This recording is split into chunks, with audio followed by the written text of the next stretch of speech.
Jam 3 dini hari, ketika sebagian besar orang masih terlelap. Lampu kecil di rumah kontrakan Pak Harun sudah menyala. Rumah itu sederhana.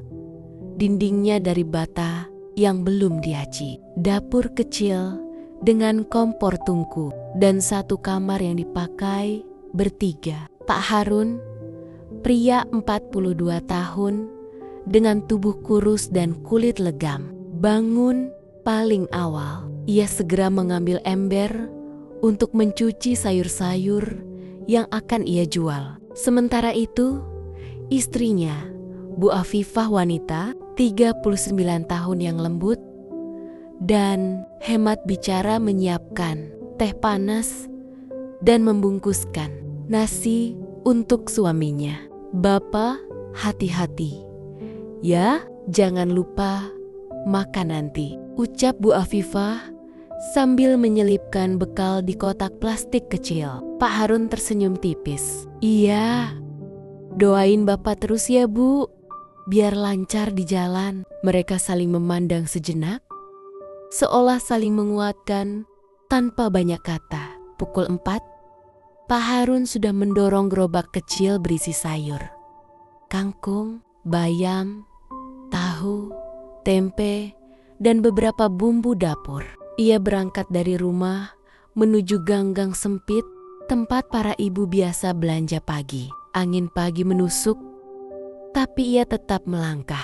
Lampu jalan masih redup dan hanya suara gesekan roda gerobak yang menemani. Sesampainya di sebuah gang yang ramai ibu-ibu pekerja, ia mulai berteriak lembut. Sayur murah Bu, masih seger." Beberapa pelanggan setia menyambutnya. "Bang Harun, bayamnya ambilin 2 ikat ya." "Bang, tempenya yang padat nih." Ia melayani sambil tersenyum. Meskipun lelah subuh tadi membuat matanya berat, yang ia pikirkan hanya satu. Besok Vina harus bayar uang kegiatan sekolah. Semoga hari ini laku. Sementara Pak Harun berkeliling, Bu Afifah mengurus rumah.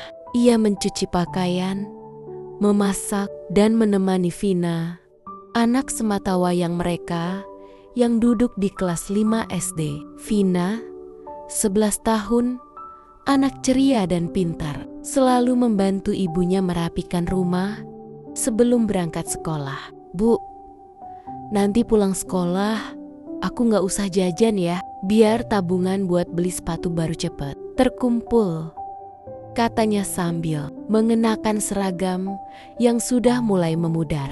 Bu Afifah tersenyum dan mengelus rambut anaknya. "Kamu gak usah mikir begitu Nak, tugasmu belajar yang rajin aja." Tapi dalam hati ia tahu Vina memang memahami keadaan keluarga mereka. Menjelang jam 11 siang, matahari mulai terik. Gerobak Pak Harun semakin ringan.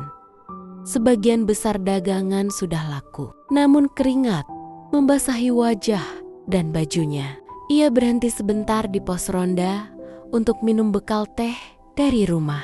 Beberapa pedagang lain yang mengenalnya mendekat. "Harun, kamu kuat banget jualan dari subuh, terus begini tiap hari." Pak Harun tertawa kecil. "Memang harus begini, biar dapur ngebul terus. Lagian Vina mau masuk SMP nanti, makin butuh biaya." Seorang pedagang lain menepuk pundaknya. "Semoga daganganmu laku terus Ran." Pak Harun mengangguk, merasa hangat meski tubuhnya lelah. Sore hari, Pak Harun pulang dengan langkah lambat namun lega. Sesampainya di rumah, Vina langsung menyambutnya dengan pelukan. "Bapak, capek ya?" "Capek dikit, tapi hilang kalau lihat Vina." Mereka makan bersama di lantai, di atas tikar tipis. Menunya sederhana, nasi, sayur bening, dan tempe goreng. Tapi bagi mereka, makan bersama adalah kebahagiaan. Selepas makan, Pak Harun mengajari Vina matematika sebisanya. Ia sendiri hanya lulusan SD, tapi ia ingin Vina mengerti bahwa pendidikan penting. Ayah gak mau Vina capek kayak ayah, dorong gerobak dari subuh. Katanya pelan. Vina menggenggam tangan ayahnya. Aku janji sekolah yang rajin. Aku pingin ayah ibu bahagia nanti. Bu Afifah menatap mereka, matanya berkaca-kaca. Malam itu, ketika mereka hampir tidur, Bu Afifah tiba-tiba bicara. Pak, besok Vina harus bayar uang kegiatan sekolah. 300.000, kita masih kurang 100. Pak Harun terdiam cukup lama. Ia tahu tabungan sudah mepet dan dagangan hari ini belum cukup menutup kekurangan. Bapak bisa... Ya, tanya Vina lirih. Pak Harun tersenyum meski hatinya berat. Bisa nak, Bapak usahakan. Namun setelah lampu dipadamkan, ia duduk sendirian di dapur, menatap gerobaknya yang disandarkan di dinding. Dalam hati, ia berdoa pelan, memohon kekuatan, memohon rezeki, memohon agar Vina tetap bisa sekolah tanpa hambatan. Cerita mereka belum selesai. Ujian masih di depan mata. Suatu sore, setelah seharian keliling kampung, Pak Harun kembali ke rumah dengan wajah meredup. Sayurnya nggak habis lagi, Pak? Tanya Bu Afifah pelan sambil menyeka peluh suaminya. Pak Harun duduk di bangku bambu, menunduk. Iya, Bu, kayaknya orang-orang lagi hemat. Harga sembako naik semua. Bu Afifah menatapnya iba. Yang sabar ya Pak. Pak Harun menghela napas panjang. Pak Harun mengangguk, menahan haru yang menggenang di matanya. Keesokan harinya, Vina pulang sekolah sambil membawa map besar berwarna biru. Nafasnya terengah, penuh semangat. Bapak, Ibu, Vina dapat peringkat 2. Di kelas, wajah Pak Harun langsung berbinar. Ia mencium kepala anaknya. Masya Allah, Masya Allah. Vina pasti belajar keras ya. Anak itu mengangguk dengan bangga. Tapi kemudian, ia menunduk. Suaranya mengecil. Tapi, Pak, minggu depan bayar uang ekstrakurikuler. Vina boleh ikut.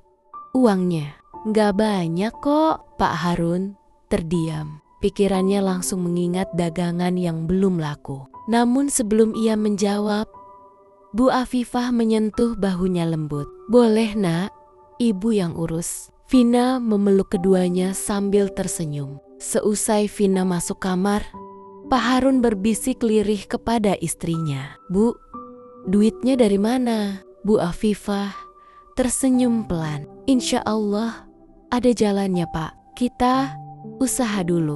Hati Pak Harun terasa sesak. Tapi ia juga tahu istrinya tak pernah meminta lebih dari hidup ini. Mereka hanya ingin Vina sekolah dengan layak. Minggu berikutnya, cobaan datang bertubi-tubi. Harga sayur naik drastis. Dagangan makin sulit terjual. Bahkan beberapa pelanggan menunda pembayaran. Harun, maaf ya, minggu depan baru bisa bayar, kata seorang pelanggan. Pak Harun hanya tersenyum. Ngih, Bu, tenang saja. Namun setiap kali melangkah pulang, langkahnya semakin berat. Malam itu, ia duduk sendiri di teras.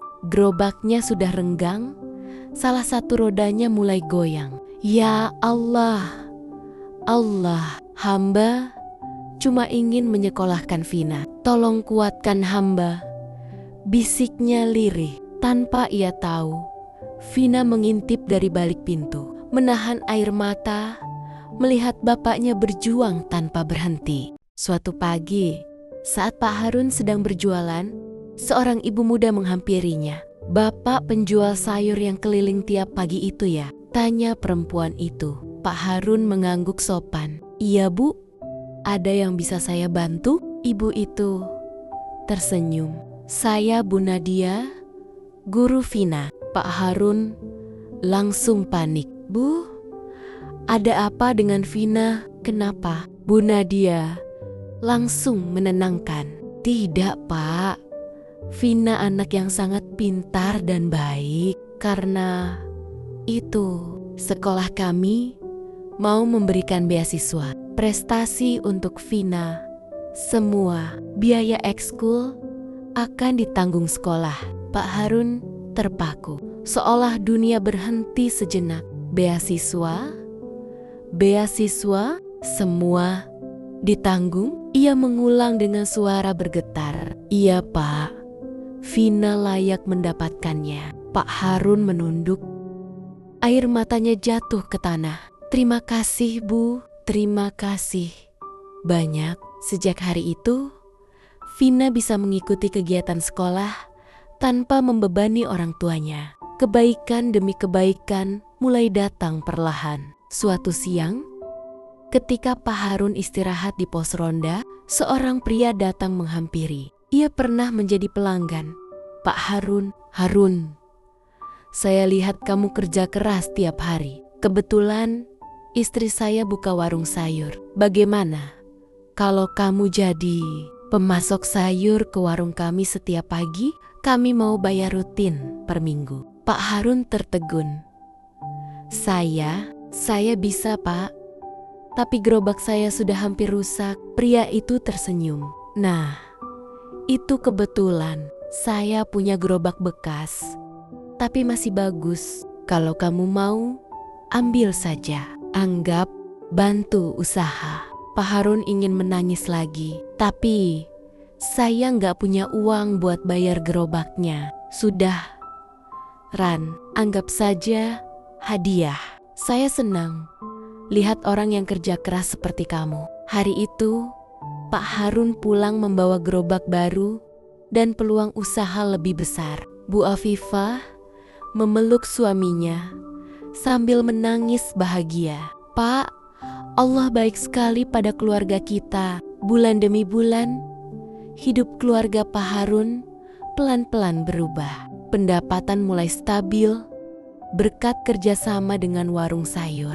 Hutang-hutang kecilnya mulai dilunasi satu persatu. Vina semakin berprestasi di sekolah. Bahkan mendapat tawaran mengikuti lomba ilmiah tingkat kota. Suatu malam, mereka duduk bersama di ruang tamu sederhana. Bapak, kalau Vina besar nanti, Vina mau bikin bapak dan ibu nggak capek lagi, kata Vina sambil memeluk kedua orang tuanya. Pak Harun tersenyum. Bibirnya bergetar. Kamu sudah buat bapak bangga sejak sekarang, Nak. Bu Afifah menambahkan, yang penting tetap jadi anak yang baik dan rajin. Malam itu, angin berembus pelan lewat jendela kayu. Gerobak sayur yang dulu lapuk kini telah diganti dengan yang lebih kuat. Rumah mereka masih sederhana, tapi penuh cahaya harapan. Dan Pak Harun tahu setiap langkah subuhnya tidak pernah sia-sia. Perjuangannya untuk keluarga akhirnya membuahkan kebahagiaan.